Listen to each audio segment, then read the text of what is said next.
días.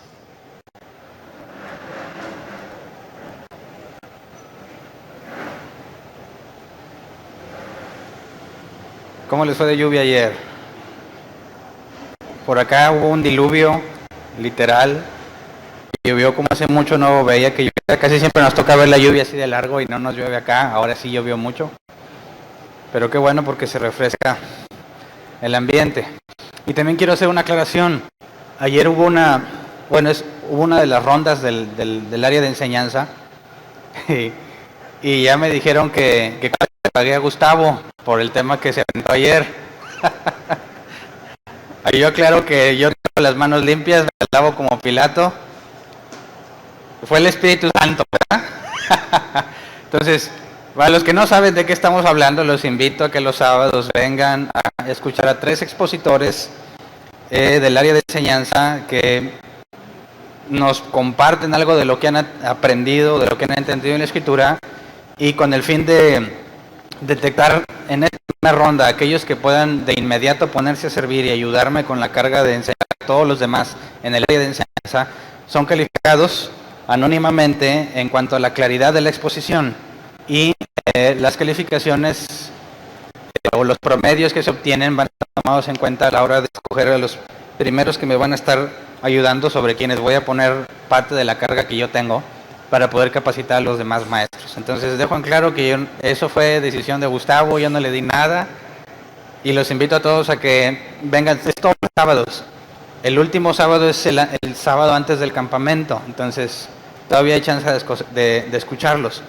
Y bueno, vamos a empezar en Efesios 5:22. Vamos a meternos un tema escabroso y que es de suma importancia que tengamos en claro.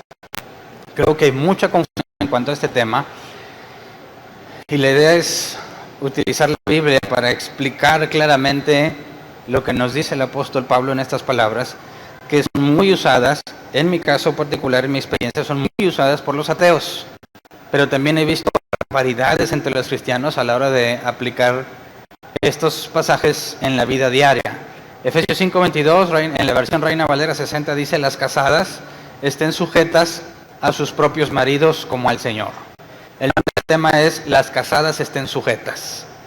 Y no es una pregunta, ¿verdad? Es en sentido imperativo. Y algunas mujeres simplemente al escuchar esto ya rechinan los dientes, como los fariseos rechinaban los dientes cuando Jesús los confrontaba con la doctrina. Y yo he visto mujeres que no quieren saber nada de pasajes como este.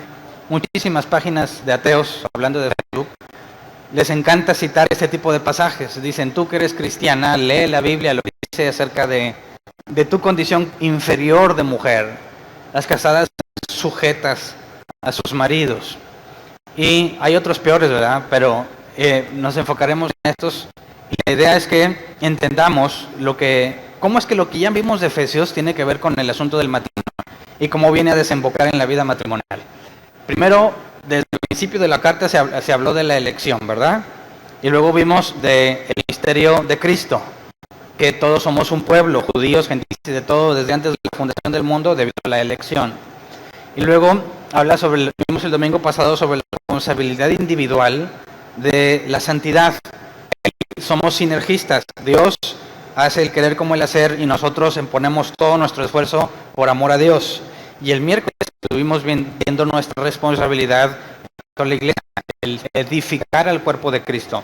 Y por favor, todos los que no estuvieron el miércoles, les pido que se lleven ese audio. Necesito que lo escuchen, porque es muy importante para lo que estamos haciendo aquí, que entiendas de qué se trata, porque hablamos sobre qué es edificar el cuerpo de Cristo y cómo es que la gente se agrega a la iglesia en base al correcto funcionamiento de los ministerios.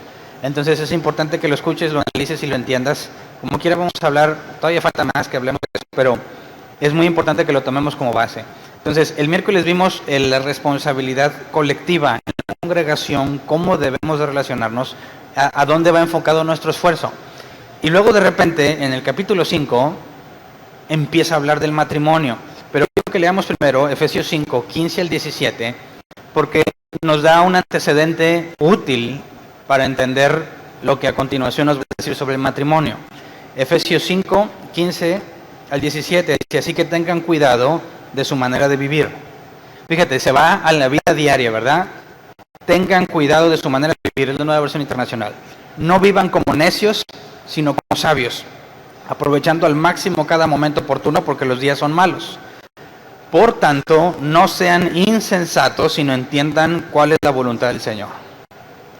Quisiera que analicemos en el original estos 3 pasajes, porque nos habla de sabiduría y de entender la voluntad de Dios. Muchos cristianos dicen que Dios no lo puedes entender, ¿verdad? Y estoy de acuerdo en parte. Jamás podremos entender a plenitud cómo es Dios o quién es Él, porque somos seres limitados. Es imposible que lo infinito pueda entenderse en algo finito como nosotros. Pero si nos habla de entender la voluntad de Dios, entender lo que hace Dios, entender cómo nos trata Dios y muchas cosas, como Jeremías 9, digna de gloriarse, gloríese de conocer y entenderme. Así que el entendimiento es parte fundamental del cristiano, y el que Pablo lo mencione versículos antes de hablar sobre el matrimonio es porque debemos de tomarlo en cuenta, ¿ok? Lo que Pablo nos va a decir en el matrimonio tiene que ver con su sabiduría, no la sabiduría humana de él, sino la que Dios le concedió. Y quisiera ver la palabra sabios, bueno, mejor insensatos. Sabios muchos van a decir, sí, como yo, pero insensatos, la palabra insensatos es afrón, que se traduce como tonto, sin razonamiento. Entonces Pablo está diciendo, no sean tontos, ¿verdad? No se comporten como tontos, pues es más bonito insensatos. Nos dice que hay que entender, ¿verdad?, cuál es la voluntad de Dios, y la palabra es el griego suniemi, que se traduce como poner las cosas juntas o embonar las piezas. También se traduce como entender algo después de analizarlo. Entonces, entender la voluntad implica el ejercicio de tomar ciertas cosas individuales o separadas aparentemente y embonarlas, y al embonarlas vas a entender. Porque se entiende la voluntad, y la palabra voluntad es el griego zelema, que se traduce como desear. Hay otros diccionarios como el Helps que te da más información y dicen esto es lo que Dios prefiere que suceda. Se puede traducir como la mejor oferta, pero esta mejor oferta de Dios es rechazable por el ser humano. Después hablaremos otra palabra griega, boulomai, que también se traduce como voluntad, y que si no distinguimos, cuando hablemos muchos pasajes en la Escritura que habla sobre lo que Dios quiere o lo que Dios desea, tenemos que ver si está hablando de zelema o boulomai para entender si es algo rechazable o, en el caso de boulomai, algo que va a suceder porque Dios así lo ordenó. Entonces, en cuanto a lo que debemos entender, la palabra voluntad es la mejor oferta de Dios. Por eso es que puedes vivir como un tonto. ¿Me explico? Porque la mejor oferta en este caso puede ser rechazable. Tú puedes decir, yo no quiero vivir así, y eso te convierte en un insensato. Entonces, Pablo nos dice que hay sabiduría, tenemos que vivir con sabiduría. No ser tontos y tratar de embonar todas las piezas para entender qué es lo que Dios quiere, su mejor oferta, ¿ok? Entonces, a la hora que analicemos el asunto del comportamiento entre esposo y esposa, por consecuencia lógica, ahí hay sabiduría. Y esas piezas hay que embonarlas para entender qué es lo que Dios quiere para el matrimonio. Si fallamos en embonarlas, se vivir como insensato, como lamentablemente muchos creyentes viven en cuanto al tema del matrimonio. Entonces, no es que yo diga que sean tontos, Pablo dice que así se puede vivir. Entonces, veamos otra vez desde un poquito más 5:22 al 24 para leer la parte fea de este pasaje en cuanto a la sumisión. Efesios 5:22 al 24 dice: esposas, sométanse a sus propios esposos como al Señor, porque el esposo es cabeza de su esposa, así como Cristo es cabeza y salvador de la iglesia, la cual es su cuerpo. Así como la iglesia se somete a Cristo, también las esposas deben someterse a sus esposos en todo. Entonces, habla de sumisión, y en nuestra cultura, ¿qué es una mujer sumisa? En nuestra cultura mexicana, cuando te dicen que una mujer es sumisa, ¿qué entiendes? Que es sensata, ¿verdad? Que se deja de todo. Que el viejo le pone el cuerno, pero ella es sumisa. que el viejo la golpea, pero ella lo sigue amando, que el viejo la maltrata, pero ella lo soporta todo. Entonces, cuando habla de sumisión en la Escritura, sobre todo en nuestra cultura, ¿qué piensan las mujeres? Que no están de acuerdo con esa imagen mexicana, o quizás latinoamericana, en cuanto a una mujer que es incapaz de defenderse por cuenta propia. Entonces, cuando leemos estos pasajes, hay un factor emocional que entra en el contexto que no está en el texto. Nosotros le ponemos un contexto emocional porque en nuestra cultura una mujer sumisa es algo malo. Es algo que ninguna mujer que haya dedicado gran parte de su vida a estudiar desea tener como su manera de vivir. Yo he escuchado, pues yo soy licenciada y yo soy ingeniera. Ya se puede decir ingeniera, ¿verdad? Antes todos eran ingenieros. Es ingeniera, es abogada, es algo. Yo jamás estaría de sumisa. Y luego leen la Escritura y pues, este es un libro retrógrada. ¿Me explico? Y bajo su contexto emocional tiene sentido. Pablo está diciendo literalmente, sométanse a sus propios esposos como al Señor. Y parece que Pablo pone al hombre a la altura de Dios, ¿verdad? Porque si la mujer se somete a Dios, se debe someter al esposo. Entonces, lamentablemente, no todos los esposos entienden de qué se trata esto. Y algunos les demandan a sus mujeres, porque aquí voy a hablar de parejas cristianas. Esto nada más se aplica donde los dos son creyentes. Si uno de los dos no es creyente, no se va a poder cumplir. Y ahorita vemos al final más a detalle por qué. Pero cuando habla de la sumisión a Dios y que así tienes que someterte a tu esposo, es un arma de dos filos si no hacemos la parte que comenté al principio de embonar las piezas para entender cuál es la voluntad de Dios. De manera que Pablo nos dice una razón. Esposas, sométense a sus propios esposos como al Señor, porque el esposo es cabeza de su esposa. Así que nos da una razón para entender por qué debieran de someterse. Parece a simple vista que Pablo promueve el machismo, que la mujer en cierta forma es inferior al hombre, ya que el hombre es puesto como a la altura de Dios y demanda la sujeción que Dios demandaría de una mujer, ¿verdad? Para un hombre. Entonces, yo quisiera que primero aclaráramos que la propia Escritura no habla de inferioridad en cuanto a las mujeres. Vamos a Gálatas 3, 26 al 29.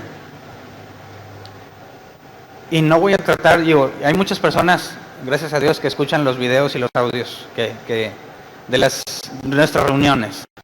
Y me han comentado en redes sociales, hay personas no necesariamente creyentes que no nos escuchan. Así que no voy a tratar, y el mensaje es más para ellas que para los de aquí, para las personas que escuchan que no son creyentes. No voy a tratar de excusar la sumisión de la mujer, sino de usar todas las piezas que la Escritura da para poder entender cuál es la mejor oferta de Dios. Así que no estoy tratando de desestimar o de tapar lo que Pablo está diciendo, sino que yo, al igual como la Escritura lo dice, yo estoy de acuerdo en que la mujer se debe someter, pero de acuerdo a las bases bíblicas que indican la forma en la que se debe de hacer. Y reconozco que la sumisión que la gran mayoría de los cristianos que yo conozco o que he oído, lo hacen de forma completamente errónea, completamente mal. Yo no sé si lo hagan con buena intención, pero para los hombres es muy cómodo. Tú te sometes y punto, y si no estás mal ante Dios. Y la mujer se tiene que someter, y esta ya es una peleadera, porque el hombre simplemente dice, la Biblia dice que tú te tienes que someter.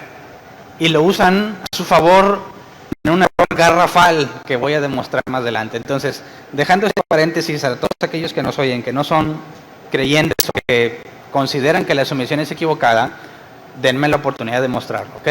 Gálatas 3, 26 al 29 dice, todos ustedes son hijos de Dios mediante la fe en Cristo Jesús, porque todos los que han sido bautizados en Cristo se han revestido de Cristo.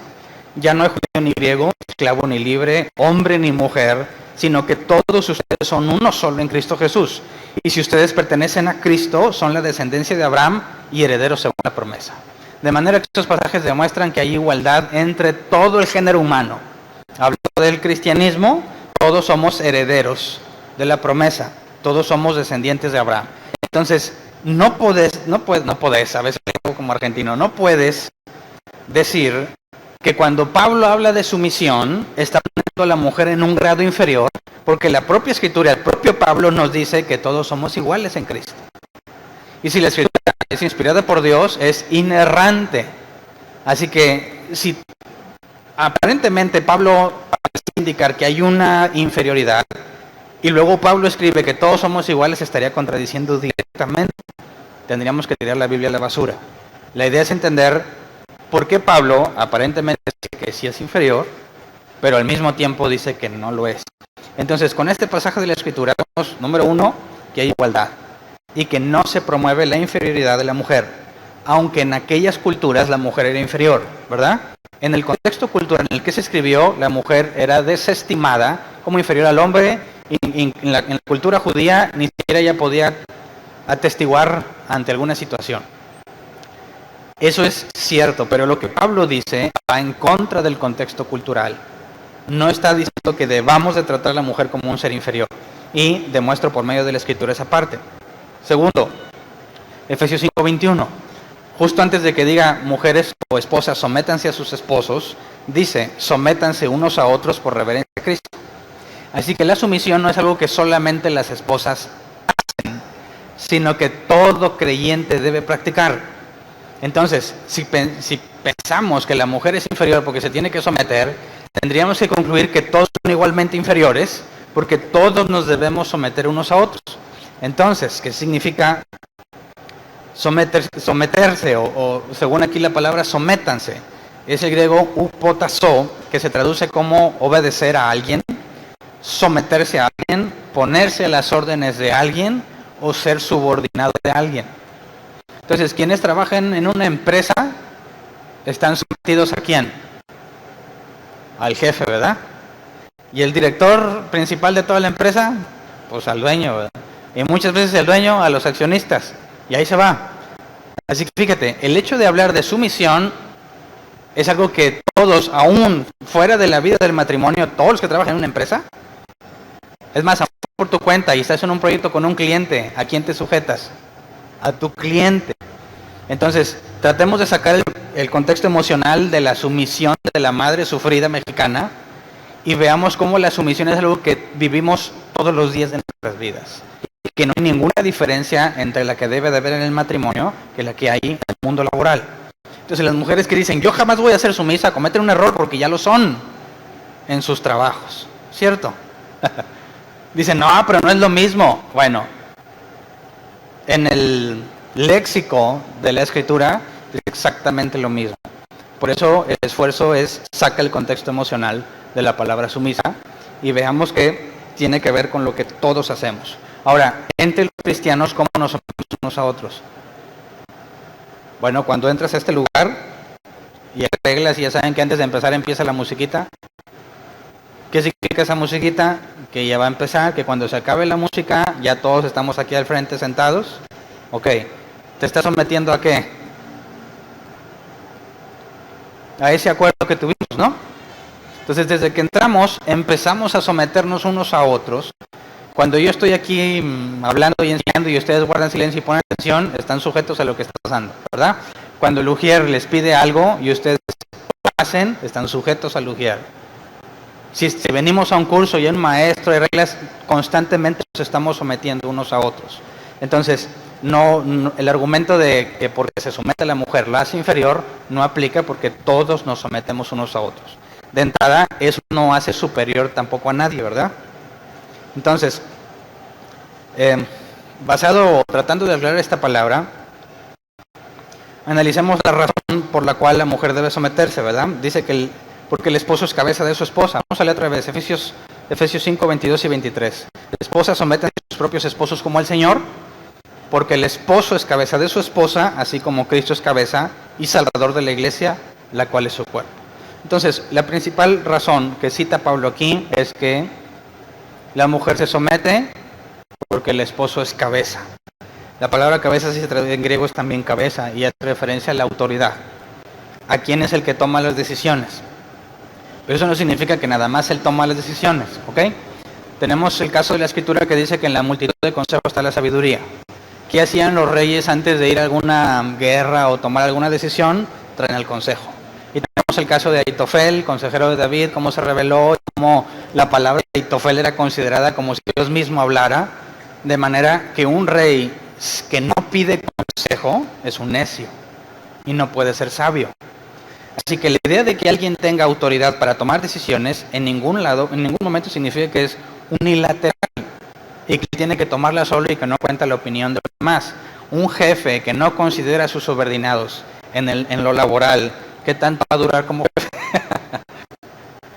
¿Qué tanto va a poder tener? ¿Qué tan eficiente va a ser a la hora de cumplir objetivos?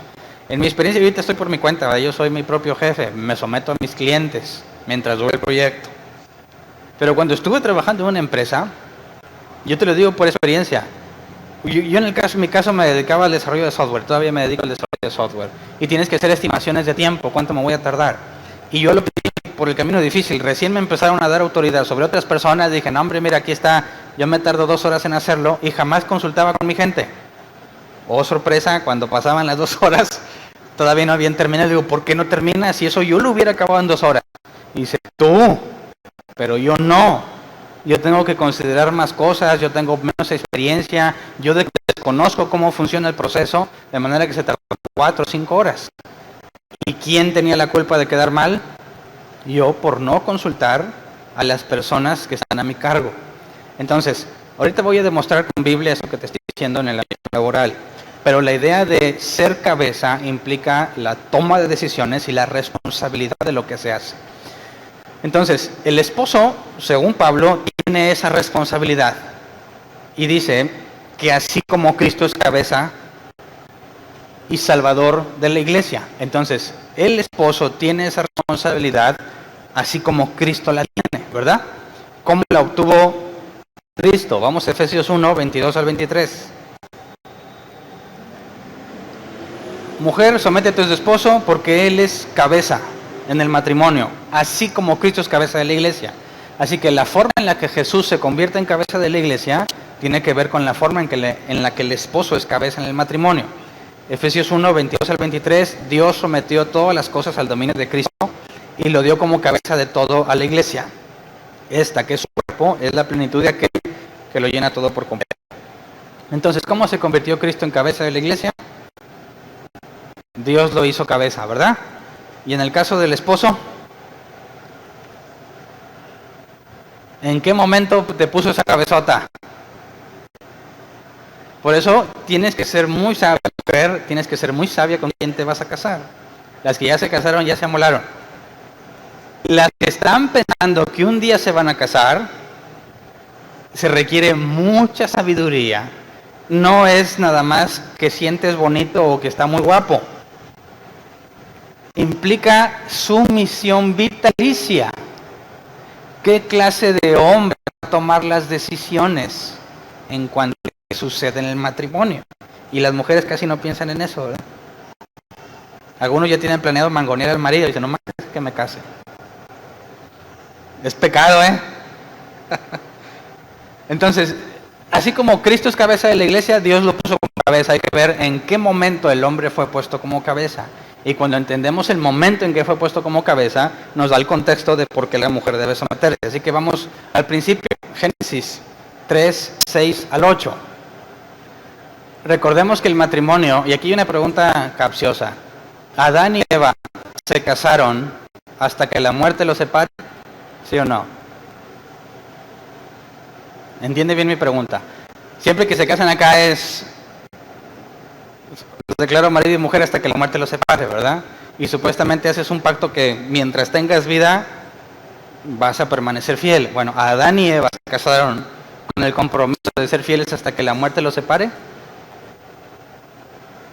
¿Qué opinas? ¿Quién dice que sí? Levante su mano. ¿Quién dice que sí se casaron hasta que la muerte los separe? Levante su mano otra vez. 2 valientes. ¿Quién dice que no? Levante su mano, por favor. Tienen que votar. Para empezar, ¿se casaron antes o después de que hubiera muerte? Antes. Entonces no se casaron hasta que la muerte los separe porque ni siquiera estaba en sus planes. Se casaron para siempre.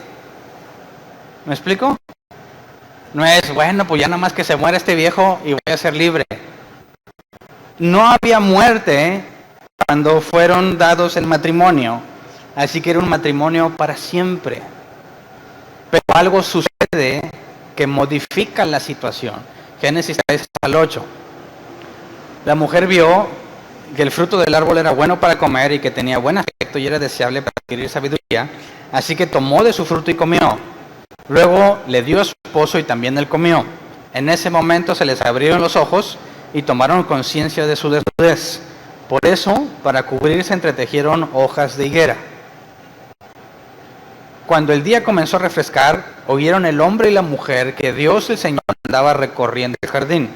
Entonces corrieron a esconderse entre los árboles para que Dios no los viera. Pausa. Y de cultura general. Si Dios está en todas partes, ¿qué les hacía pensar que se podían esconder de Él? Entre los árboles. ¿Y cómo es que oyeron que venía recorriendo el jardín? Fíjate la lógica, ahí viene Dios, corre, escóndete. ¿Por qué si ya se habían puesto sus hojitas de higuera? No es porque no traigo nada, ¿verdad? No, ya estaban cubiertos. El asunto es otro, ¿verdad? Ahora, si la Biblia dice que nunca nadie ha visto a Dios, ¿Adán y Eva sí? Entonces tendríamos un error. Entonces, no es cierto que nadie ha visto a Dios. El asunto es que Jesús dijo, quien me ha visto a mí, ha visto al Padre. Así que, ¿con quién están a punto de hablar y de quién se están escondiendo Adán y Eva? De Jesús. ¿Okay? Entonces, no se están escondiendo porque están desnudos, porque ya tienen sus taparrabos. Se están escondiendo por otra razón, ¿verdad? Vamos a Génesis 3, versículo 9 al 11. 9 al 11.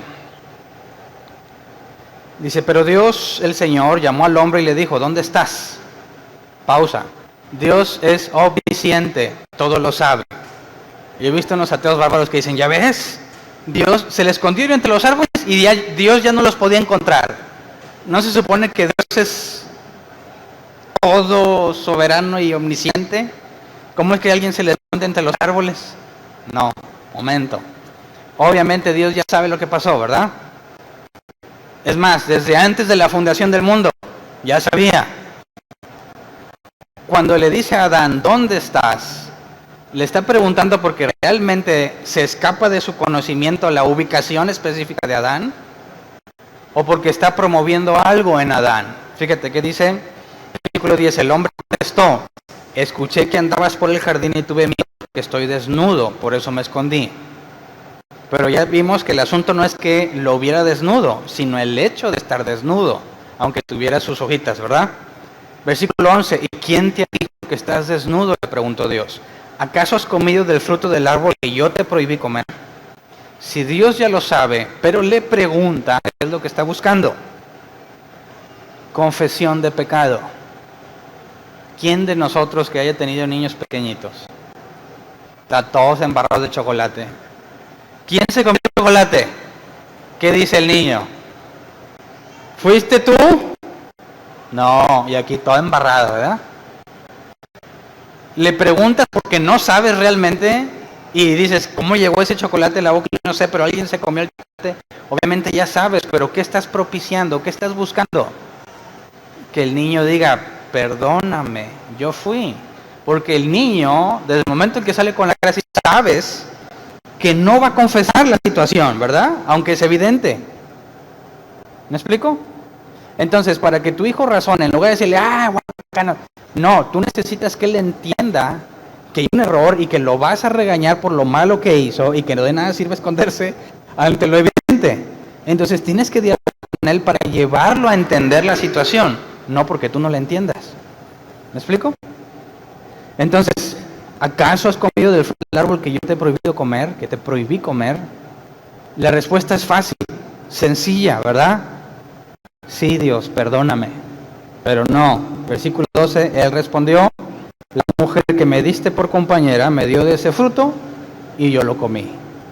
Así que dices, bueno, cuando dice yo lo comí, está aceptando. No, eso no es aceptar. Como cuando llega el hombre ebrio a su trabajo. Ya llegué, ¿por qué vienes así tomado? Es que me invitaron. ¿Está reconociendo su error? Digo, no está negando que tomó, pero dice que alguien es responsable de que haya tomado, ¿verdad? Viejo, ¿por qué siempre llegas tomado? Es que el trabajo. ¿Está reconociendo un error? No, ¿verdad? No niega que está enojado, pero no está confesando un error. Está excusando su comportamiento. Y entonces Adán dice, sí, yo comí, pero ¿por culpa de quién? De la mujer que me diste. ¿Por qué me das una mujer así? Tú me la diste. En última instancia, ¿quién tiene la culpa de que el pobre Adán haya comido?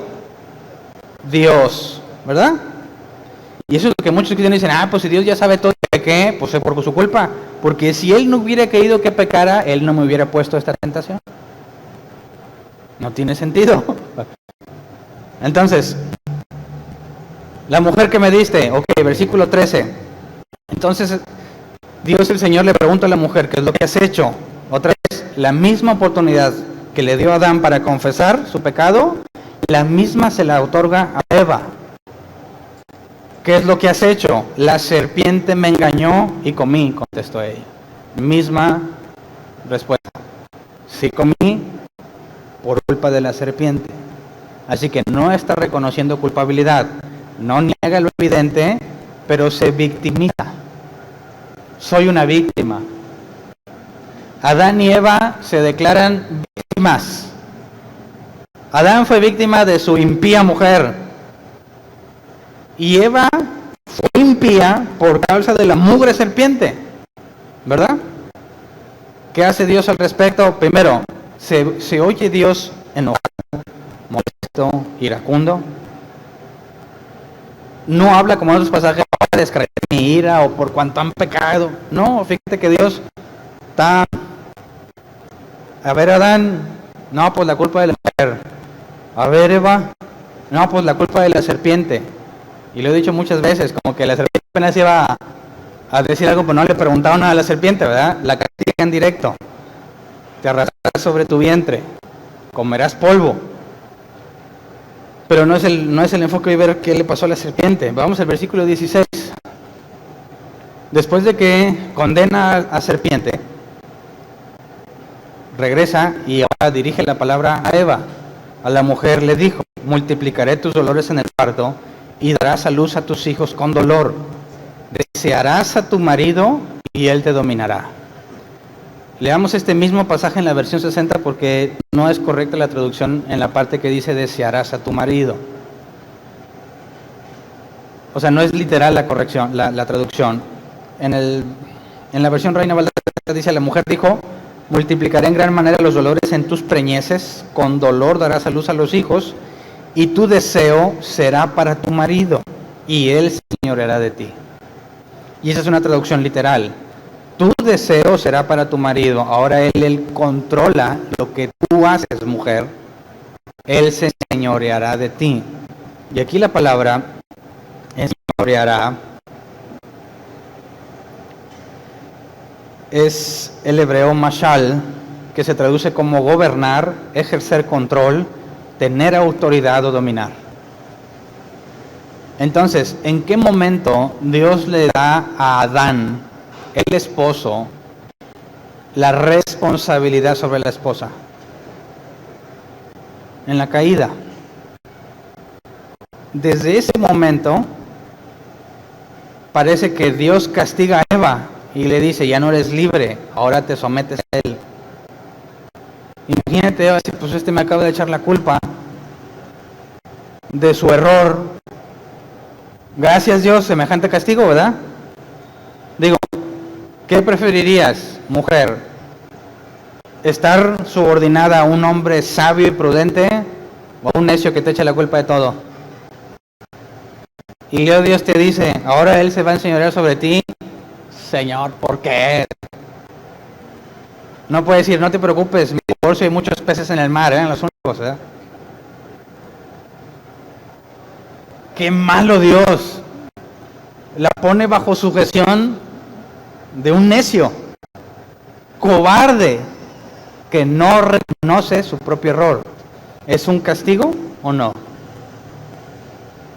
El hombre le dice que con el sudor de su frente obtendrá el pan y la tierra le va a dar espinas y más cosas, pero ahorita no voy a hablar de los pobrecitos hombres. Quiero que nos enfoquemos en entender en qué momento Dios le da la responsabilidad al esposo. Ish e Isha son las palabras en hebreo para hombre y mujer en estos pasajes. Ish es esposo, Isha es esposa. De manera que en este momento, a causa de lo que sucedió, Dios pone como cabeza al hombre en el matrimonio. Entonces, como dijo Pablo, así como Cristo es cabeza de la iglesia, porque Dios lo puso como cabeza, de la misma forma Adán es cabeza en el matrimonio porque Dios lo puso como cabeza. El asunto es entender si Dios se enojó y por eso castigó a Eva. Por eso te preguntaba, ¿Dios se oye enojado? Digo, a veces por medio de la escritura o del texto es difícil percibir emociones, pero ninguna de sus palabras tiene que ver con ira, como las usa en otros pasajes. Entonces, ¿Dios castiga a Eva o no? No puede ser un castigo. Aunque haya sido tan cobarde Adán, no puede ser un castigo. ¿Por qué? Notemos lo que señala Pablo en 1 Timoteo 2, 13 al 14. 1 Timoteo 2, 13 al 14. Dice, porque primero fue formado Adán y Eva después. Además, no fue Adán el engañado, sino la mujer. Y ella, una vez engañada, incurrió en pecado. ¿Es cierto o es falso lo que dice Pablo? Aquí parece que le echa toda la culpa a Eva, tal como Adán dijo, ¿verdad? Pero no es lo que está diciendo. Recordemos qué fue lo que contestó Adán cuando le preguntó a Dios, ¿qué has hecho? ¿Comiste del árbol que te prohibí comer? La mujer que me diste me dio y comí. ¿Dijo que había sido engañado? No. ¿Cuál fue la respuesta de Eva? La serpiente me engañó. Eso es lo que dice Pablo. El hombre no fue engañado. La mujer fue engañada y por eso pecó. Eso no significa que Adán no tuvo culpa, porque ambos fueron castigados, ¿verdad? Modificados en el sentido de que ahora van a experimentar lo que el árbol de la ciencia del bien y del mal decía que haría. Entonces, si Eva fue engañada, la serpiente le engañó y cayó, pero Adán no fue engañado y como la comió, ¿quién tiene mayor error? ¿Quién? Adán, porque Adán no se lo cuenteó la serpiente, pero ahí estaba, ¿verdad? Eva puede decir, pues me engañaron, la chamaquearon, como quieres decir, pero Adán no, conscientemente hace lo malo, de manera que hay mayor gravedad en aquel que no lo hace porque fue engañado. Entonces la traducción lenguaje actual, y lo analizaremos más adelante, explica que Adán estaba a un lado de Eva cuando Eva fue engañada. Estaban juntos. De manera que Adán está viendo todo, ve que la mujer cayó en el juego de la serpiente, come, no le pasó nada. Come tú también, bueno, ¿cómo? Y luego, Dios, ¿qué has hecho? Ella fue. Dios hace una corrección. Nunca más el hombre le echará la culpa a su mujer. Nunca más, porque ahora él es responsable de ella.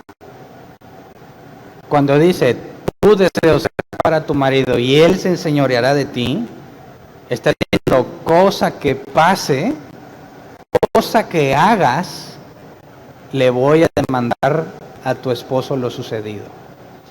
Jamás, de los jamases, podrás usar la excusa, ella lo hizo, ella me dijo, porque tú eres responsable de ella. Ahora, antes de que Dios dijera literalmente que el hombre se enseñorea de la mujer, ¿por qué razón Dios primero le preguntó a Adán si él sabía perfectamente que el primero que comió fue Eva?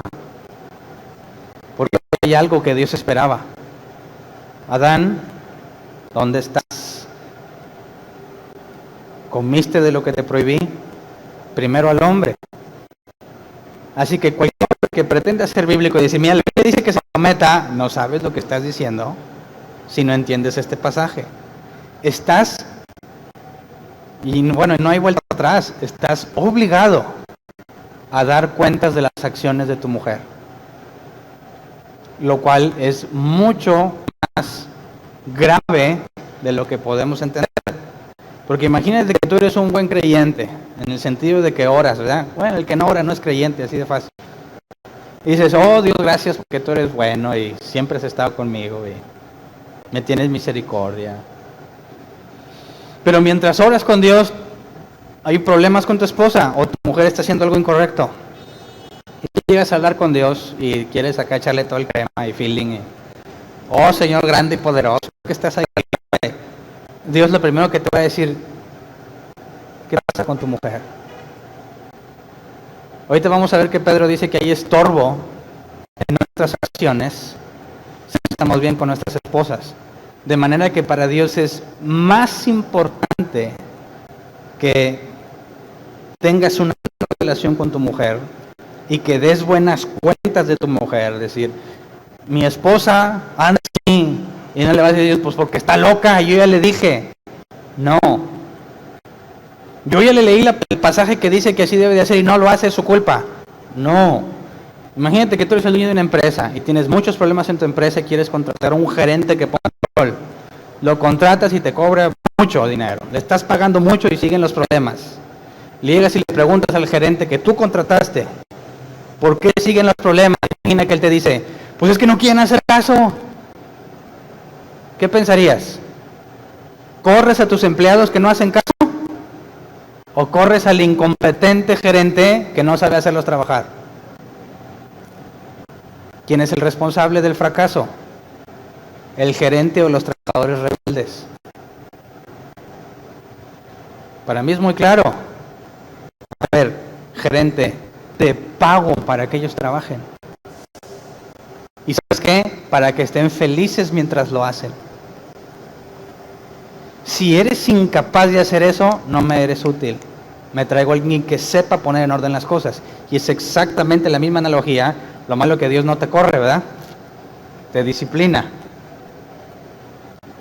Entonces, cuando Pablo dice, mujeres, sométanse a sus esposos, porque ellos son cabeza, fíjate cómo está poniendo la responsabilidad del matrimonio sobre los hombros del esposo. Si algo está mal en el matrimonio, el responsable directo es el hombre, aunque él no tenga la culpa. Así que, ¿con qué mujer te casaste? ¿Habías pensado en eso? Es decir, a ver, yo le voy a dar a Dios de todo lo que ella haga cuando me case con ella. ¿Qué clase de mujer es? Los chavos no piensan en eso, ¿verdad? Nomás dicen, se va a poner... No te dicen, no, mira la mamá. Y tú dices, pues, bueno, me la juego. A ver, como dicen las mujeres, a ver si no me sale borracho. No, ya estaba borracho, ¿verdad? Que tú no lo hayas notado es tu problema. Pero no te salió borracho como que dicen, pues escoge las 3, sacas la ficha y salió borracho. No, tú conviviste con él, tú conviviste con ella. Por eso el noviazgo es la idea de casarse, no nomás de pasarla bien juntos. Entonces, tenemos que pensar que tú te vas a casar con una mujer de la cual sus acciones le vas a rendir cuentas a Dios. Y dices, pues es que el problema es que no es cristiana. Entonces, ¿cómo le vas a hacer? ¿Cómo le vas a hacer? Señor, es que no me hace caso. Pues no. A ella no le interesa la Biblia ni lo que Dios dice. ¿Quién va a tener un conflicto siempre ante Dios al casarse con una mujer que no le interesa la Escritura? Al revés, es que no es cristiano, pero está bien guapo.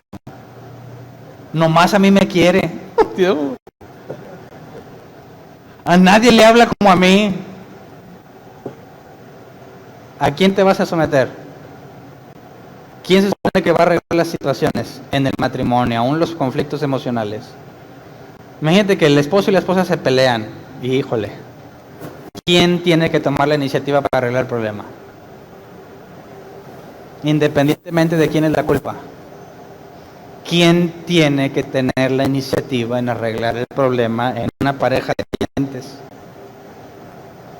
Aunque no tenga la culpa, el hombre tiene que presentarse ante Dios en oración, tiene que darle cuentas por esta mujer necia, que quizás está haciéndolo todo mal, pero cuando llegue ante Dios, Dios me va a decir qué estás haciendo con tu esposa, por qué está así, y no le puede decir, no sé, está loca. Está loca. Dame tiempo de entender la situación.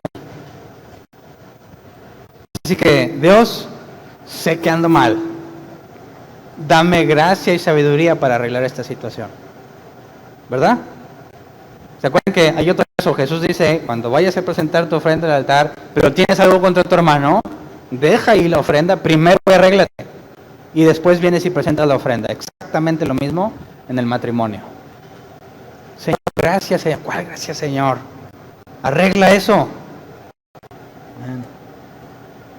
Y dicen que los hombres, las mujeres son tan astutas que cuando el hombre se equivoca pide perdón, ¿verdad? Pero cuando ella se equivoca, también tengo que pedir perdón. Porque si yo le reclamo, mi esposa no, todas las demás, a mí me bendijo con una mujer que no es así. Está enojada, es que lo hiciste mal. Bueno, pero que ya me hice tapar. Ya me sentí mal. Bueno, perdóname por hacerte sentir mal. ¿Por qué siempre tenemos que terminar pidiendo perdón nosotros? Por mandilones, dicen unos. No, por sabiduría. Por eso las primeras pasajes que leímos es, vivamos con sabiduría. ¿A quién le gustaría vivir emproblemado todos los días de su vida con la mujer que vive con él? ¿Qué clase de insensato? Al español, ¿qué clase de tonto quiere llegar todos los días a su casa al problema con su mujer? Ningún hombre que quiera vivir en paz va a estar dispuesto a dejar que el problema no se arregle, porque le es perjudicial. ¿Me explico? Así que no, es que mi orgullo, yo no me voy a doblegar. No seas insensato, por decirlo de la mejor manera. No funciona así en las cosas de Dios. Pero te voy a dar esa evidencia. Entonces, 1 Corintios 11:3. Ya vimos que en ese momento el esposo es cabeza de su mujer, pero no como castigo para Eva, sino como un seguro. Le está diciendo Dios a Eva, jamás tu hombre te va a echar la culpa de algo que hizo. Ahora él va a dar la cara. ¿Se habrá molestado Eva? Gracias, Señor, por hacerme justicia, ¿verdad? De que este cobarde me haya echado la culpa. Luego, 1 Corintios 11:3. Ahora bien, quiero que entiendan que Cristo es cabeza de todo hombre, mientras que el hombre es cabeza de la mujer y Dios es cabeza de Cristo. Entonces, el hombre es cabeza de su mujer, ¿la puede tratar como él quiera? Humillarla, dice, lavadora, pero de 2 patas.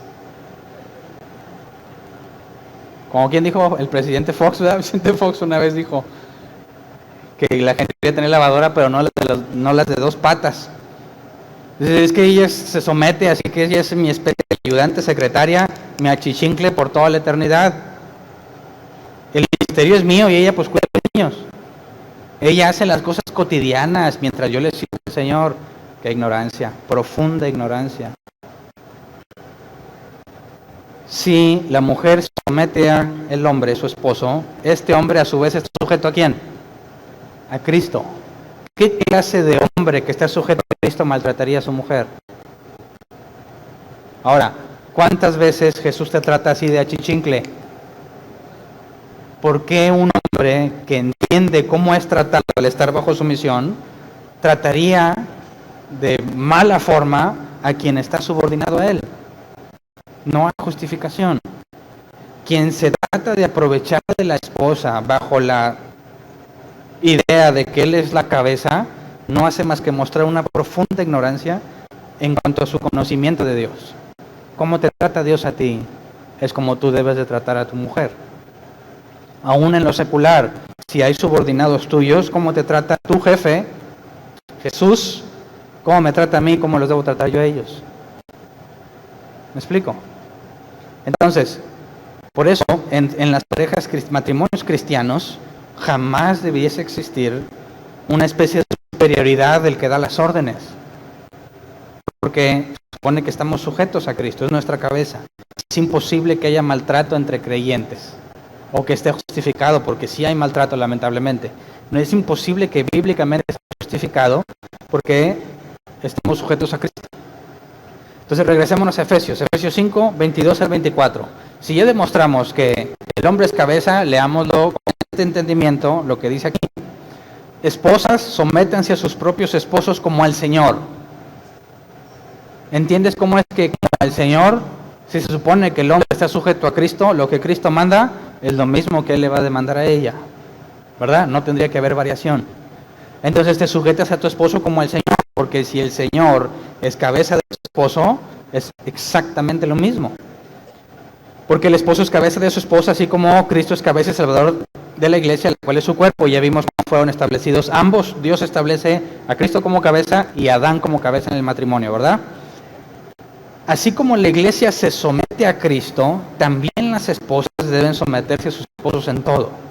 Y aquí, para poder entender a mayor profundidad, veamos qué dijo Jesús a sus subordinados en Juan 15:15. Porque tiene que ser exactamente igual entre el esposo y la esposa. Mujeres, sométanse a sus esposos, ¿verdad? Como la iglesia se somete a Cristo. Bueno, ¿qué dijo Jesús en Juan 15:15? Ya no los llamo siervos, porque el siervo no está al tanto de lo que hace su amo. Los he llamado amigos, porque todo lo que a mi Padre le oí decir, se lo he dado a conocer a ustedes. Así que, ¿cómo debe ser la relación entre esposo y esposa? Amigos. A pesar de que hay una responsabilidad mayor en el hombre. Si Jesús te llama amigo, ¿por qué tú no llamas amiga a tu mujer? ¿Verdad? Así que el hecho de que el hombre tome las decisiones no tiene nada que ver con que no trate como amiga a su esposa. Y fíjate que dice Jesús, ya no te llamo siervo, sino amigo, porque lo que oí del Padre te lo digo. Si entre los casados, hombre y mujer, platican, expresan lo que aprenden, de lo que entienden de Dios, lo que van a hacer juntos, ahí está la relación de amistad que Jesús dijo con sus discípulos. Todos como amigos, no una relación subordinado y jefe. ¿Me explico? Efesios 5, 25 al 27, ya que dejamos establecido eso, se brinca ahora a hablar hacia la cabeza del matrimonio, hacia el hombre. Esposos, amen a sus esposas, así como Cristo amó a la iglesia y se entregó por ella, para hacerla santa. Él la purificó, lavándola con agua mediante la palabra, para presentársela a sí mismo como una iglesia radiante, sin mancha, ni arruga, ni ninguna otra imperfección, sino santa e intachable. Y aquí resumiría estos tres pasajes en una sola frase. Esposos, escúchame bien, Dios te creó, te trajo al mundo para que le sirvas a su hijo. ¿Cierto? Amen a sus esposas así como Cristo amó a la iglesia, se entregó por ella para hacerla santa. Él la purificó, lavándola con agua mediante la palabra. Presentársela a sí mismo como una iglesia radiante. Es que mi mujer no es muy feliz. ¿Quién tiene la culpa? Es que mi mujer no me recibe así con una sonrisa. ¿Quién tiene la culpa? Es que mi mujer ya no me dice puchungo, no sé cómo te haya dicho antes. Ya me dice, ay, mugre viejo panzón. ¿Quién tiene la culpa? Hay una mujer que dice, me casé con este porque me hizo mensa. Pero al principio estaba muy enamorada. ¿Qué le hizo cambiar de opinión y pensar que fue una mensa al casarse? El hombre tiene la culpa. Entonces, ¿quieres conocer a un hombre en cuanto a su relación con Dios? Voltea a ver a su esposa. ¿Verdad? Es una mujer angustiada, perjudicada por la vida, sin amor propio. Nunca la ves peinada la pobre. No se tiene ni siquiera amor a ella misma. ¿Quién tiene la culpa? ¿Quién quiere ser cabeza de su esposa? Por eso Pedro dijo, pues si es así matrimonio, no conviene casarse. Dijo, es que no es de todos, solamente a los que les fue dado. Es un don de Dios. Yo me quiero casar porque la quiero mucho. ¿No? ¿La quiero mucho? Sí, a lo mejor, pero no te casas por eso. Yo me puedo casar con la que yo quiera, pues bueno, allá tú, pero si tú fuiste creado para servirle a una hija de él, yo me aseguraría de estar seguro que es la hija correcta.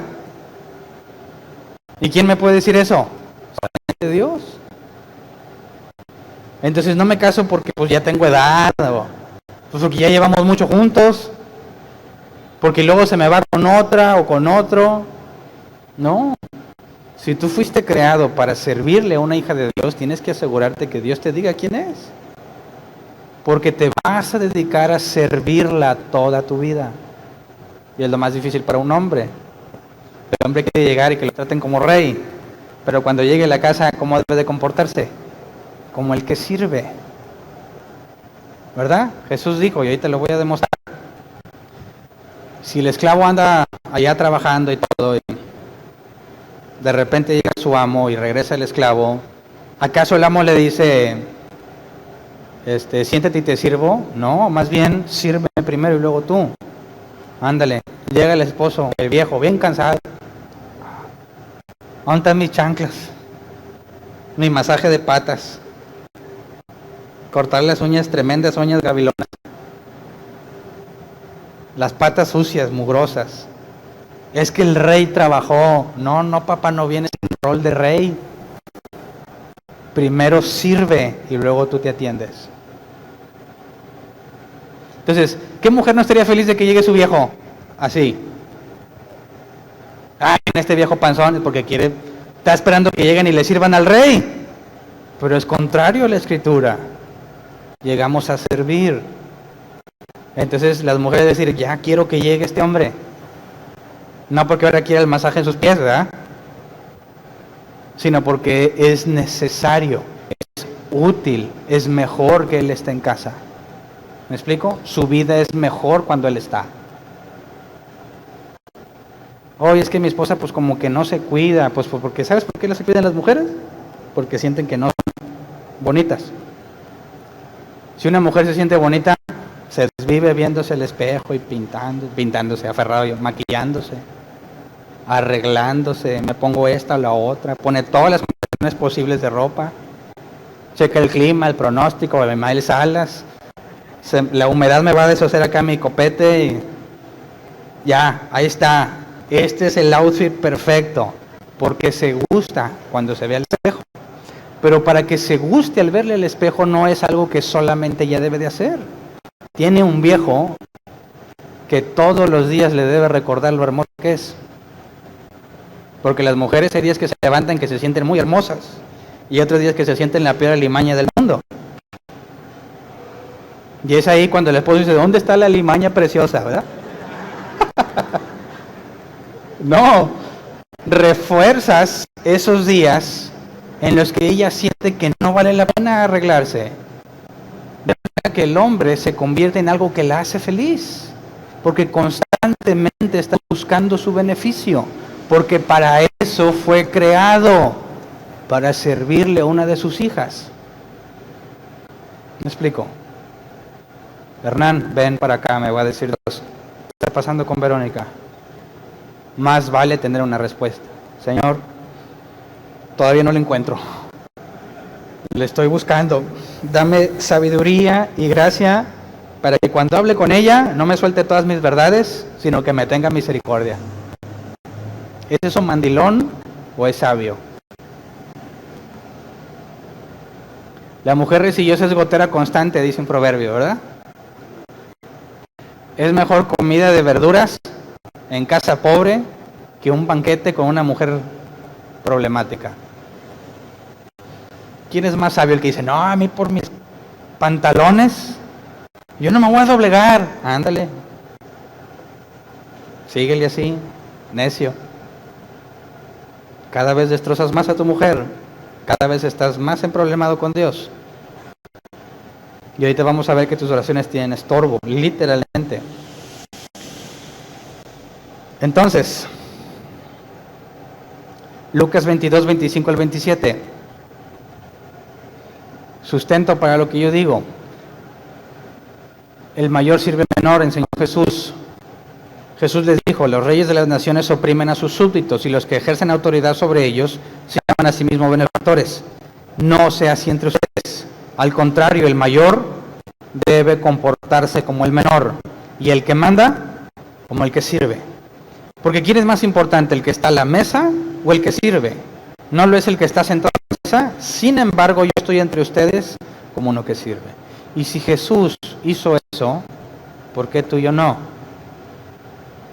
Si Jesús es mi cabeza y lo hace, yo estoy forzado a hacer lo mismo. Así que yo tengo que llegar, dejar los problemas de mi trabajo a un lado y vivir para lo que fui creado, servir a de Dios. ¿Me explico? No niego, y por eso dije desde un principio, yo no estoy diciendo que Pablo está mal cuando dijo que te sometas, no, te tienes que someter al hombre que hace esto. Muchas gracias.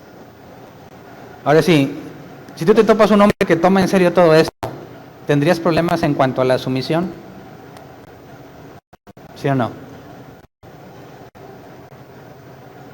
Yo me acuerdo mucho que en la facultad nos encargaban mucho trabajos de equipo y eso, y una vez me tocó estar con una compañera que nadie quería porque era muy insoportable.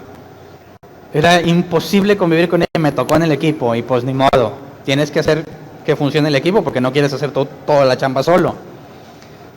Conforme teníamos que interactuar por cuestión de las tareas y los proyectos, poco a poco me iba a dar cuenta que era una feminazi. ¿Todos saben qué es una feminazi? Esas feministas que odian a los hombres y que son lo peor y que ellas quieren vivir solas, que solas es lo mejor que pueden estar, la mejor vida que pueden tener. ¿Quién sabe nada de esos hombres machistas? Bueno, así era ella.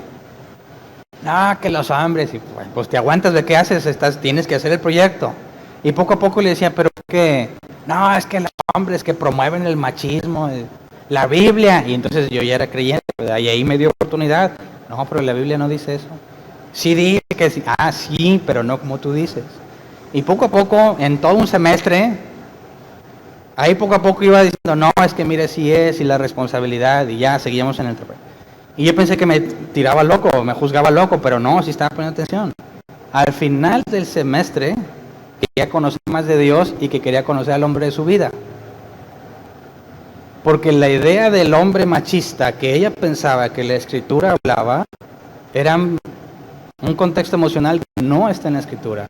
Y que bajo los términos de la Escritura, lo mejor que puede pasar es que una mujer se somete a un esposo bíblico.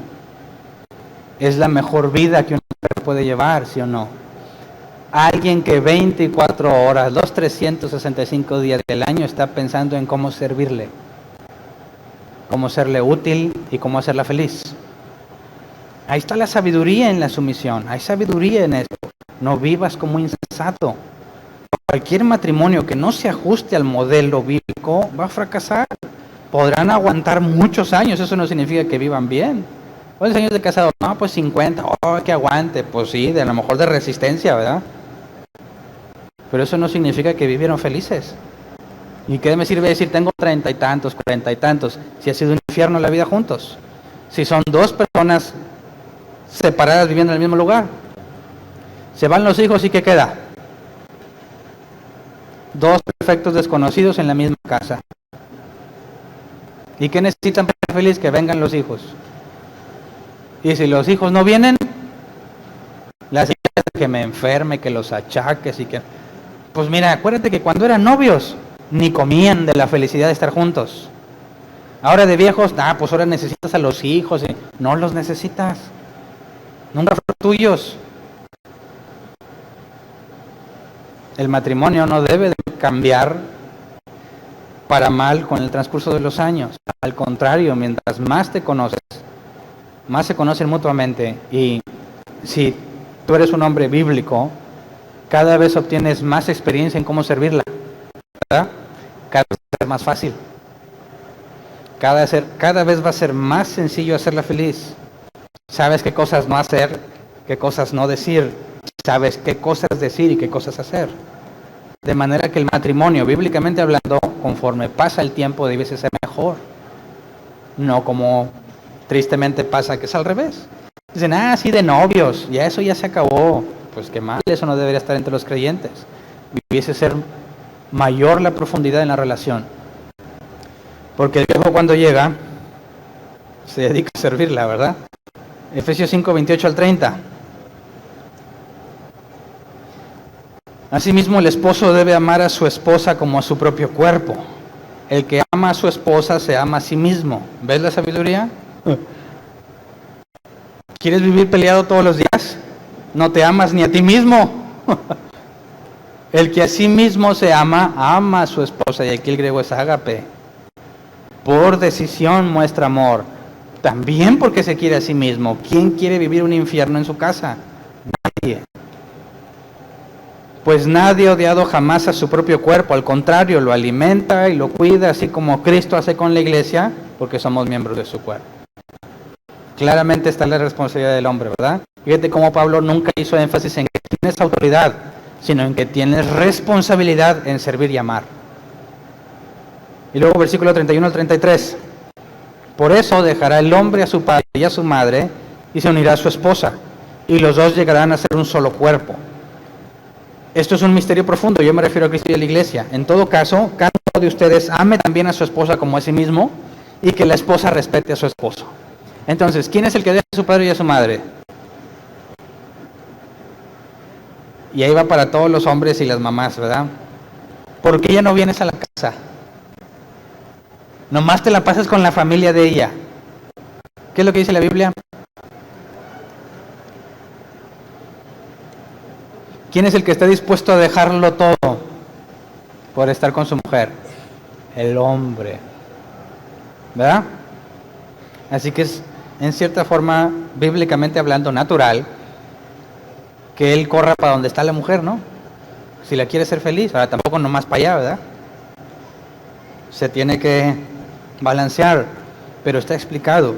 Si tú conoces una pareja donde él vive su vida y no le importa a ella, bajo todo lo que hemos estudiado, ¿crees que la ama? ¿Tú pensarías que un hombre ama a su mujer o a una mujer si no se desvive por servirla, por serle útil? Cosas tan insignificantes que son señales muy grandes de la manera de vivir. Ejemplo, claro, un tip ahí para los que están pensando un día casarse, muchachas, escúchenme bien, graben este audio y pónganlo siempre. Si él te dice, nos vemos en tal lugar, y deja que tú te las arregles para llegar allá, en lugar de buscar la manera de llevarte, aguas.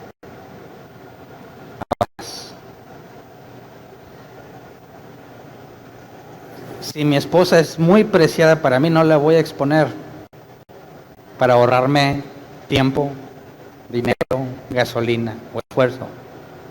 Voy a buscar la manera de darle seguridad siempre que pueda. Todavía no me caso, pues todavía con mayor razón. Porque el casado puede decir, pues ya no se va, ya se casó. Pero los que no se han casado, mayor énfasis debería ser en yo quiero servirte. Y en lo que pueda yo te llevo, te traigo hasta... Hago lo imposible por serte útil. Porque eres tan valiosa para mí que no quiero exponerte a nada. Ahí puede decir, pues está bien fea. ¿Quién la va a pelar? Pues a lo mejor todos podrán pensar eso, pero no el novio, ¿verdad? Porque para él es la mujer más hermosa que hay. Y va a decir, toda la bola de buitres, esos van a querer con ella. No. Yo cuido lo que es mío, decimos, ¿verdad? Este es mi tesoro, ¿verdad? Mi porción, mi herencia. No la voy a exponer. Ay, hombre, nadie la pela. Eso dices tú. Pero imagínate que él dice, ay, hombre, no te pasa nada, ve. Mala señal. Mala señal. Porque si en la etapa de noviazgo mostramos lo mejor de nosotros, si en esa etapa no lo hace, casado menos, ¿verdad? Entonces, muchachas, no se dejen apantallar. No es fácil apantallarlas. Si lo conoces por ratitos, aunque tengas años, pero nomás ratitos, y siempre lo ves bañado y perfumado, y a pesar de eso no te trata como lo más valioso que tiene, no vale la pena. Tienes oportunidad de hacer correcciones en tu vida y decirle a Dios, si este hombre que tú creaste para servirme, dame evidencia. ¿Verdad?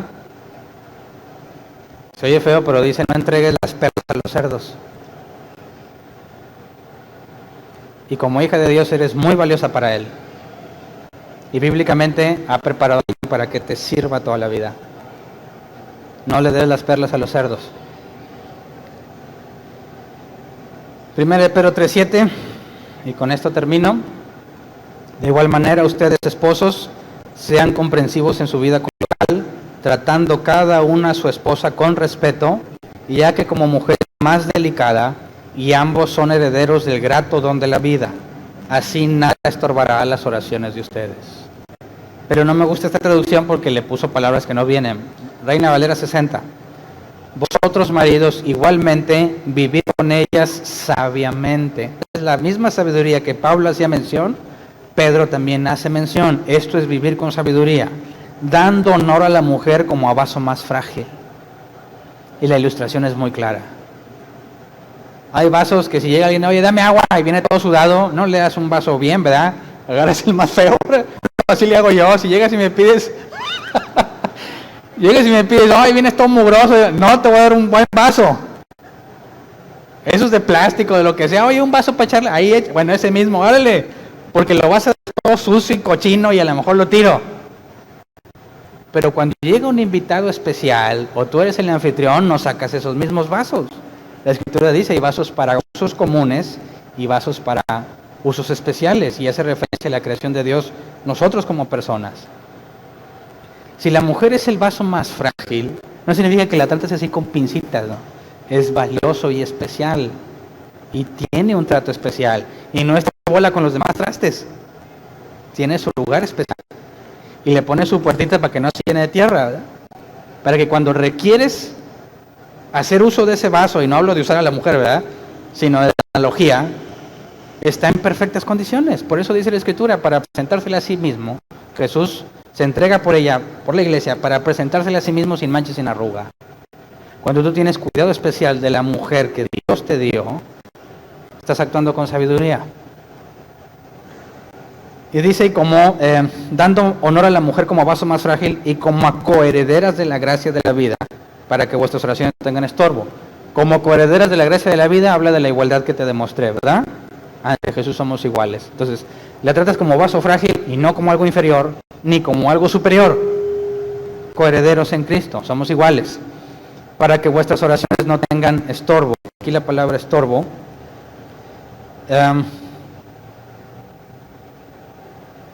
es el griego erkopto, que se traduce como interrumpir u obstaculizar.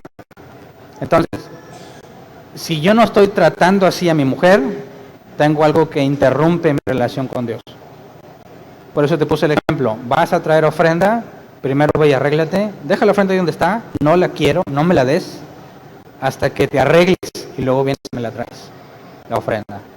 Yo quiero llegar ante Dios, tengo problemas con mi esposa, Dios te dice, no, hermano, primero lo primero, arréglate. Porque antes de que me digas cualquier cosa, te voy a pedir cuentas. Porque te hice y te di el propósito de servirla. Y si no le estás sirviendo a ella, no importa lo que digas.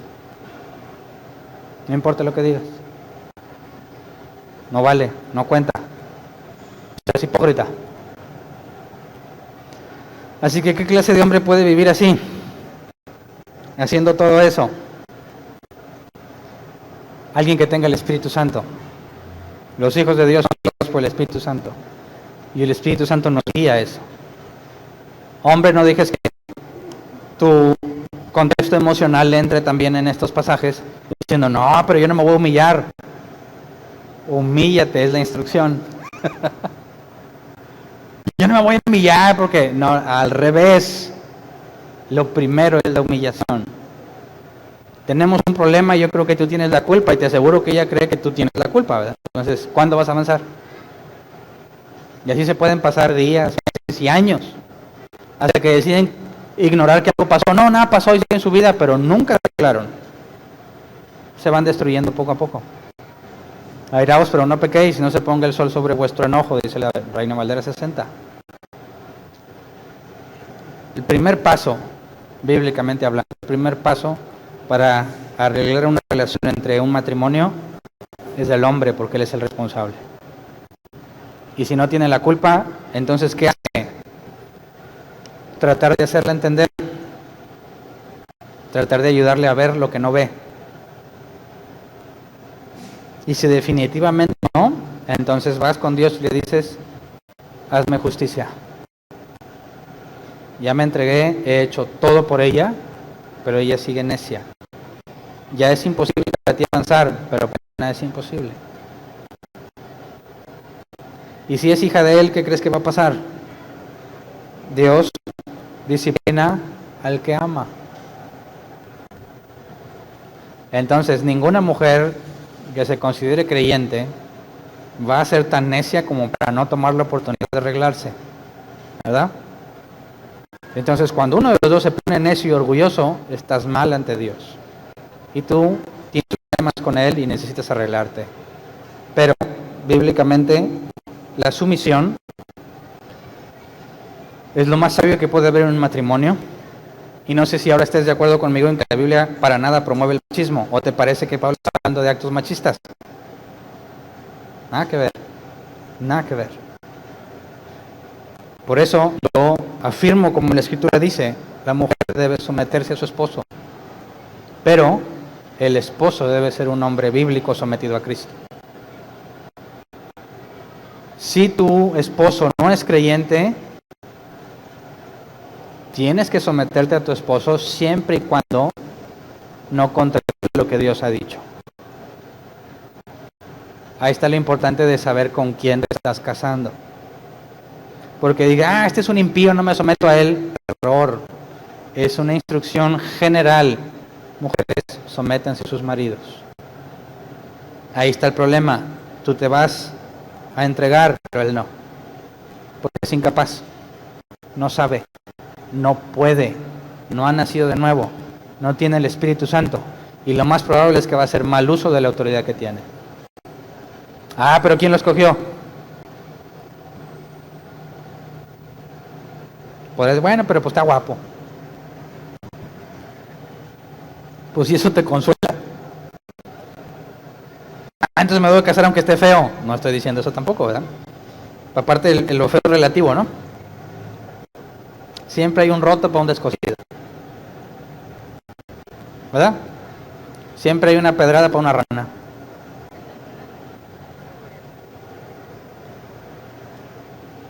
Entonces, no seamos insensatos. ¿Pudiste poner las piezas juntas?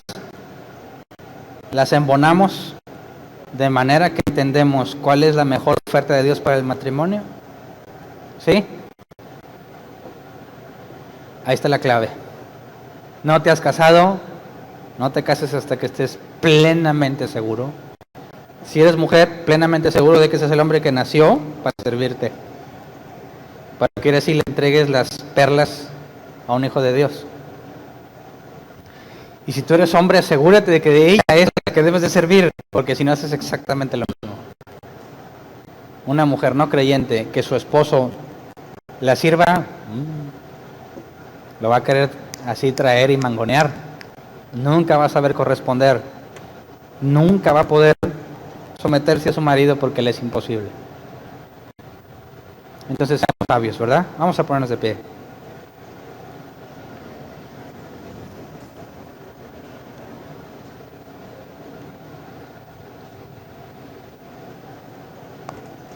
Hombre, ¿cómo has tratado a tu esposa? Esposa, ¿cómo has vivido con tu esposo? Si pudiste poner todas las piezas juntas y entender, muy probablemente haya convicción de pecado en nosotros, ¿verdad? Cosas que hemos hecho mal, cosas que no hemos hecho. Y ahí está el beneficio. Si al entender te das cuenta de las cosas que has estado haciendo mal, tienes oportunidad de ponerte a cuentas con Dios y de enmendar tu vida y decirle a Dios que te dé sabiduría, paciencia y fortaleza para arreglar lo que destruiste. En ambos casos, tanto el hombre como la mujer. Si tu hijo nomás no agarra la onda, ahí está Dios. Si la mujer además no sale de necia, ahí está Dios. Él hace lo imposible. Nosotros hacemos todo lo que está a nuestro alcance. Entonces, maridos, cuando lleguen del trabajo, olvídense de que son los reyes de la casa. Sirve primero y después te atiendes. Evalúa cada cosa que tu esposa hace que tú pudieras estar haciendo para servirle. En ningún lado de la Escritura dice que ella es la que se encarga del mantenimiento y la limpieza y el cuidado. En ningún lado dice. Busca todo eso donde tú puedes quitarle la carga y servirla. ¿Para qué? Para que ella se enfoque en lo más importante. Cosas en las que solo ella puede hacer, que necesitas que solo ella haga, pero tú tienes que quitar la carga. Entonces es un llamado a que los hombres sean más involucrados en la casa, no nada más con los hijos, en las tareas de la casa. En todo tienes que encontrar la forma de hacer todo lo que puedas por serle útil. Y mujer, déjate querer. No estás necia cuando ves que tu hombre se humilla, ¿verdad? Si él está haciendo lo correcto, se te va a demandar más a ti si no lo haces. Entonces, si podemos entenderlo de ambos lados, te aseguro que vamos a tener matrimonios bíblicos, que no están en los índices de divorcio, ni en los índices de violencia psicológica o física, y que a su vez la consecuencia son hijos que crecen con la idea, la visión y el ejemplo de un matrimonio bíblico que van a buscar replicar en sus vidas. Y ahí está el beneficio, y se beneficia no nada más nosotros y la iglesia, toda la sociedad. Toda la sociedad se beneficia si los matrimonios funcionan como la Biblia dice. Así que pidamos eso en sabiduría. Y si Dios te trajo convicción de pecado, pidamos perdón, ¿ok? Señor, primero perdón, queremos ponernos a cuentas contigo. Si en el caso de los esposos no han sido fieles servidores a sus mujeres, te pedimos que extiendas misericordia sobre ellos. Si les has permitido ver ahora su error, que no sea en vano, Señor. Que la luz que traes a su entendimiento, que ahora puedan ver su condición de pecado en esta situación, te pedimos que no sea en vano, que pongas el querer como el hacer, que aunque puede ser muy difícil, gradualmente tú vayas dando la habilidad, la capacidad de poder convertirnos en servidores de nuestras esposas, en lo que la Biblia refiere, que podamos hacer todo lo que esté a nuestro alcance por hacerlas felices, tal como Cristo se entregó a la iglesia, que nosotros nos entreguemos por nuestras mujeres. Enséñanos a ser los servidores que quieres que seamos, para que nuestras mujeres puedan ver cómo es el amor de Dios tan grande por medio de nosotros. Que ellas se sientan amadas por Dios, por la manera en que nosotros las amamos a ellas. Que siempre que nos vean y que podamos estar con ellas, puedan sentir felicidad, paz, tranquilidad, porque saben que hay un hombre que está sujeto a Dios y que se encarga de hacer todo lo que sea a su alcance humanamente hablando para que ella esté bien. Señor, si entre nosotros hay mujeres que han sido maltratadas por hombres creyentes que en su ignorancia no hacían lo correcto, te pido que hagas justicia, que restaures esa relación para que ellas puedan experimentar el modelo que tú diseñaste, que transformes al hombre para que cada vez se parezca más a Jesús y que pueda tratarla como se debe. Que ninguna de las mujeres que son hijas tuyas, Señor, esté padeciendo porque su hombre no hace lo que corresponde. Te pedimos que en misericordia transformes a los hombres, a los esposos, para que sean lo que deben de ser y para que ellas tengan un mayor conocimiento de ti a través de sus esposos. Que aquellos que tenemos hijos vean un ejemplo correcto de cómo el esposo trata a la esposa y cómo la esposa a su vez trata a su esposo. Que cuando nos equivoquemos y nuestros hijos vean cosas incorrectas, tengamos la oportunidad de corregirlo y que ellos vean que a pesar de que nos equivocamos, siempre estamos dispuestos a enmendar nuestros errores. Que no los ocultamos, sino que los confesamos, porque tú los sabes perdonar. Tú eres fiel y galardonador de los que te buscan. Que ellos puedan ver también que si nos peleamos, puedan ver que nos reconciliamos y que siempre hay una solución a los problemas que podemos encontrar, porque confiamos en ti, Señor, y siempre nos das una salida. Así que por el bien de nosotros como personas, por el bien de nuestros hijos, de la iglesia y de la sociedad, te pedimos que nuestros matrimonios se ajusten al modelo que tú diseñaste. De antemano te damos gracias porque sabemos que si pedimos conforme a tu voluntad, nos será hecho. Gracias de antemano. Amén. Pueden sentarse. ¿Quién tiene una pregunta? Pero no vayas a acusar a tu viejo a la mierda. La ropa sucia se lava en casa. ¿Alguien tiene una pregunta? Levante su mano. ¿Me ayudan, por favor?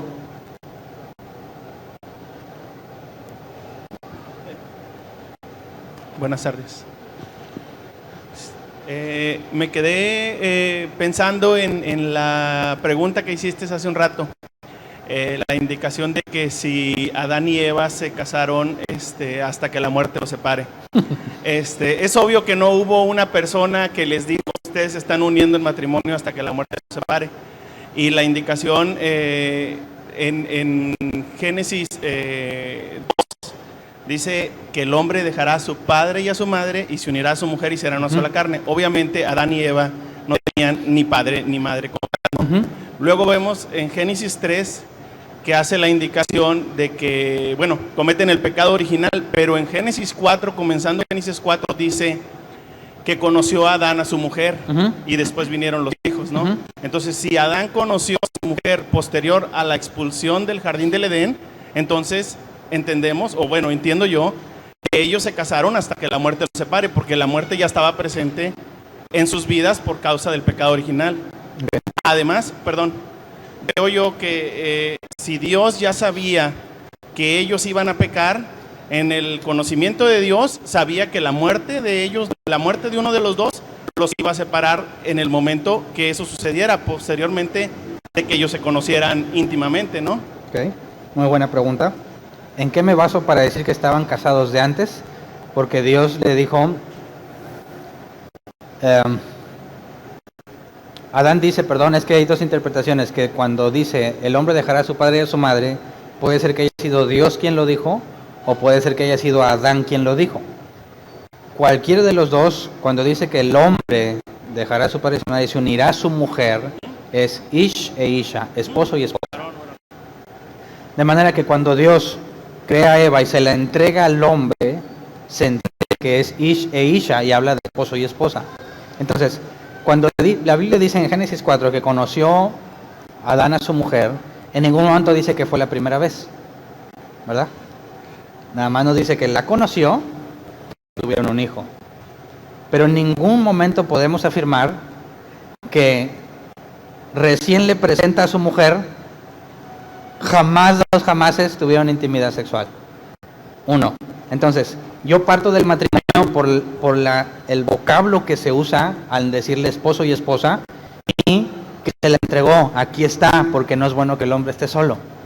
En ese sentido, jamás pudieran haberse tratado como esposos, ni Dios hubiese demandado de Adán respuesta si no hubiesen sido formalmente casados, ¿verdad? Entonces, para que Dios le demande a Adán qué está haciendo Eva es porque ya había una unión. Entonces, como no podemos asegurar, porque habría varias, quizás Adán y Eva ya se habían conocido íntimamente, pero no habían tenido hijos. Y se registra que entonces, después nos explica el nacimiento de Caín debido a la relación previa, después de la caída, posterior a la caída. Pero entonces, para que haya matrimonio en el caso de Adán y Eva, para eso fue creada Eva. Se la entregó a Adán, esta es mi carne, el hueso de mis huesos. Y entonces dejará el hombre a su padre y a su madre. Si fue Adán quien lo dijo, Adán no era una persona importante. Adán tuvo que nombrar a los animales y sabía que venían en parejas. Pero Dios le da una mujer que habrá razonado a Adán. Que si hay descendencia, hay padres y madres. Y es tal su deseo de entregarse a su mujer que él dice, el hombre dejará a su padre y a su madre, y expresa la iniciativa de servir, de dejar lo que pudiera tener por servirle a la mujer que Dios le dio. ¿Me explico? Podemos entender que en el conocimiento de Dios es claro que la muerte los iba a separar. Claro, ¿no? pero Adán y Eva no sabían. Bueno, Por eso ellos no se casaron pensando hasta que la muerte los separara, ¿verdad? Cuando Dios le dice, aquí está tu mujer, y ellos no tienen ni idea de la muerte, ellos se ven juntos para siempre. ¿Alguien más? Así que digamos que cuando nos separa la muerte tiene que ser algo lamentable. Decir, viejo, nunca quisiera morirme para nunca separarme de ti, ¿verdad? No, Señor, llévame ya porque no lo aguanto, ¿verdad? Gracias. Nada más para como que me cuadre bien, ¿cómo puedo entender entonces lo de la mujer virtuosa, que ella es pues la que hacía negocios y así todo lo que dice? Sí. La mujer virtuosa de Proverbios hace negocios, trabaja con sus manos, hacía muchas cosas, ¿verdad? La idea de la sumisión no tiene que ver con el concepto de hacer nada. La mujer puede tener un negocio, tener trabajadores, ser en ese sentido muy independiente y a la vez estar sometida a su esposo, porque si lo ponemos en el ejemplo de un rey que pide consejo a sus consejeros, le dicen varias opciones y él hace lo que considera mejor. Y a fin de cuentas, ¿de quién es la culpa de la decisión que se tomó? Del rey. Cuando el hombre le consulta a su mujer, tenemos que hacer esto, ¿cómo ves? La mujer le puede decir, mira, yo creo que sí, así, así, así. Él dice, ¿sabes qué? Puede decir, excelente idea, así le vamos a hacer. Pero él sigue siendo responsable si se equivocan, a pesar de que la idea proveniera de su mujer. Entonces, la idea de sumisión bíblica, qué bueno que sacas al tema de la mujer virtuosa, porque esa es la prueba de que no tiene nada que ver con una mujer que se la pasa encerrada en su casa, ¿verdad? Puede ser de todo, y dice la Biblia que será alabada por todo lo que hace. Lo que habla es en la relación, cómo se toman decisiones, cómo se restaura, cómo se corrige, cómo se tratan uno al otro, y ahí es donde está la sumisión a la hora de vivir juntos. Pero en lo laboral no debe de haber ningún problema. Ahora, si por alguna razón es completamente innecesario, es decir, vienen los hijos al matrimonio, a los que Dios les concede tener hijos, y la mujer muchas veces se encuentra con un choque. Tengo mi carrera profesional, tengo mi trayectoria laboral, no la quiero desperdiciar por unos niños, lamentablemente así dicen. Pero no hay una necesidad económica. ¿Sería sabio que la mujer entregue sus hijos al cuidado de alguien más para ella continuar con su carrera? Y dice, espérame ahí, es algo que el hombre sujeta a Cristo, que para él es valioso lo que para Dios es valioso. Diría, no hay mayor valor que los hijos al compararlos.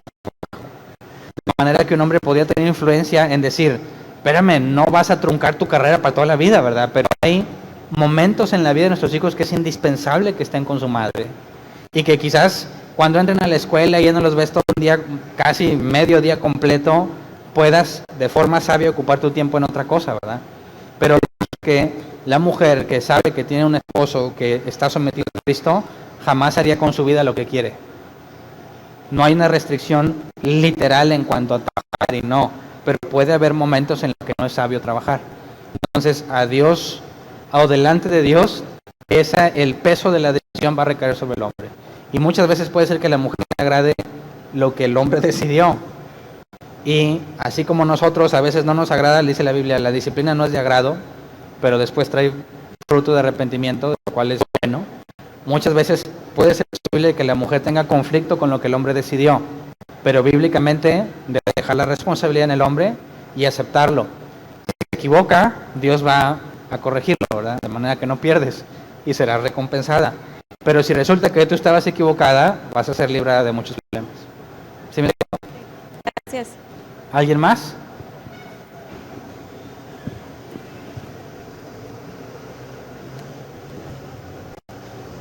Pastor Hernán, nada más es un comentario. La idiosincrasia del mexicano de la época de la conquista es sumisión. Es sumisión. Desde que llegaron los españoles a México, no se nos vendió, se nos impuso eso. Y en el correr de la historia, a este siglo, se ha etiquetado eso, de que el machismo mexicano, la mujer sumisa. Qué bueno que dice la palabra del Señor, y conoceréis la verdad y la verdad os hará libre. Qué bueno, porque andábamos en la ignorancia, los que andábamos antes en el mundo y volvemos aquí. Ese es un comentario. 2. Los que, bueno, no conozco muchos de aquí, los que estén casados ahorita y que tengan una pareja inconversa, porque la Biblia dice no os unáis en yugo desigual con el incrédulo. Por eso a veces exhortamos, yo tengo 5 hijos, que busquen de preferencia gente que esté en el camino, que conozca la Biblia, porque ahorita lo mencionó Pastor, es un lío tremendo en desigualdad de creencias. Los que ya están, bueno, los que ya estamos casados, qué bueno que tenemos una compañera, una esposa cristiana, pero el que no, Pablo da consejo en Corintios. Si hay uno que no es cristiano, sea el hombre o la mujer, pero consciente en estar juntos, quédese. ¿Por qué? Porque hay bendición. Si es el hombre el inconverso, la mujer trae bendición al hogar. Si es la mujer la inconversa, el hombre trae bendición al hogar. Era un comentario sobre el tema. Gracias. Okay. No se deben de separar simplemente porque son inconversos, ¿verdad? No sabes si por medio de ti Dios va a alcanzar a tu esposo o a tu esposa. Pero si el esposo no creyente o la mujer no creyente quiere separarse, la Biblia dice, sepárense. ¿Me explico? Entonces, más adelante hablaremos de esa situación cuando lo toque la Escritura en cuanto a la relación de matrimonios mixtos. Hoy me estoy enfocando en matrimonios creyentes y dejando advertencias claras para aquellos que piensan casarse no cometan un error tan grave, ¿ok? ¿Ya no hay más preguntas?